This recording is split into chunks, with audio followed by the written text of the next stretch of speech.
अस्सलाम वालेकुम बच्चों, मेरा हार्सा अख्तर UPS डोलीपोरा से।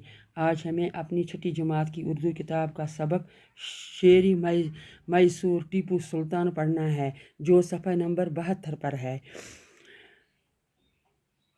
जनूबी हिंदुस्तान में मैसूर एक तारीखी शहर है। आज से तकरीबन 250 साल पहले इस इलाके में हैदर अली नाम का एक सिपाही था। वो अपनी हिम्मत और हौसले से तरक्की करता हुआ मैसूर की रियासत का हुक्मरान बन गया। हुक्मरान हुकूमत करने वाले को बोलते हैं।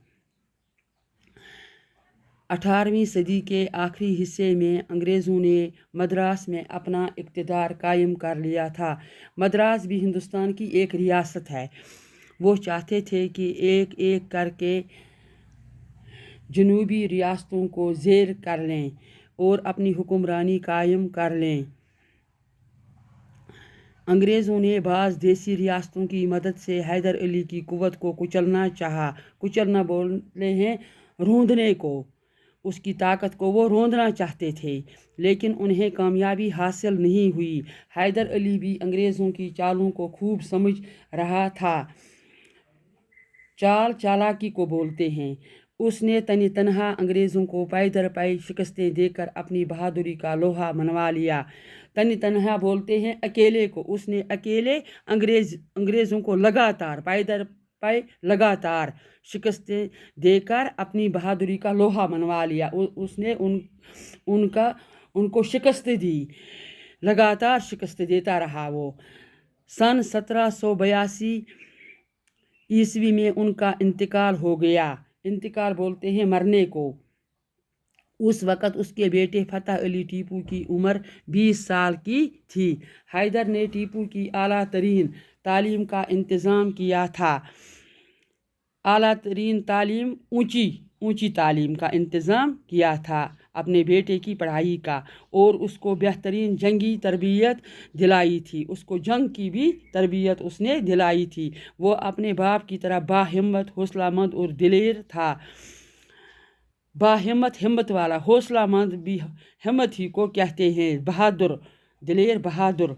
वो बहादुर भी था, हिम्मत वाला भी था। सैर व तफरी में भी टीपू को शेर का शिकार बहुत पसंद था। जब वो निकलते थे किसी तरफ सैर करने के लिए, वो वहाँ भी चाहता था किसी शेर का शिकार करना। तभी उसको बोलते हैं शेर मैसूर, मैसूर का शेर। वो तलवार से शिकार करता था। शेर को बंदूक से मारना वो बुज़दिली समझता था। उसके तख्त नशीन होने से पहले का वाक़ा है कि एक रोज़ टीपू एक फ्रांसी अफसर के साथ शिकार को गया। शेर सामने आया तो अफसर ने बंदूक तान ली। इसका मतलब है बंदूक उसने खोली गोली चलाने के लिए। टीपू ने उसको रोक दिया। उधर शेर तेज़ी से उन दोनों पर लपका। टीपू ने बिजली की सी तेज़ी के साथ झपट कर शेर पर वार किया। वार बोलते हैं हमला करने को। उसने वापस उस पर हमला किया। वो शेर पर झपटा और उस पर हमला किया, और तलवार के एक ही वार में शेर की चारों टांगें उसके जिस्म से अलग कर दें। फ्रांसी अफसर ये देखकर दंग रह गया। दंग बोलते हैं हैरान रहने को। वो हैरान रह गया।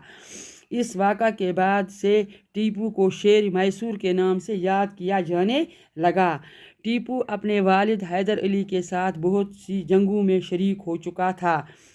वालिद बाप को बोलते हैं। उसने बाप के साथ वो बहुत जंगों में गया था अपने बाप के साथ।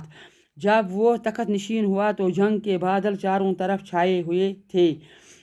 जब वो तख्त पर बैठा तब उस वक़्त उसके चारों तरफ जंग ही जंग था।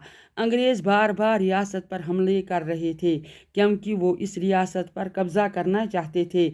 लेकिन 2 साल मुसलसल भी बोलते हैं लगातार को, मुसलसल जंग के बाद सन 1784 ईस्वी में टीपू सुल्तान ने अंग्रेज़ों को अपनी शरायत पर सलाह करने के लिए मजबूर कर दिया।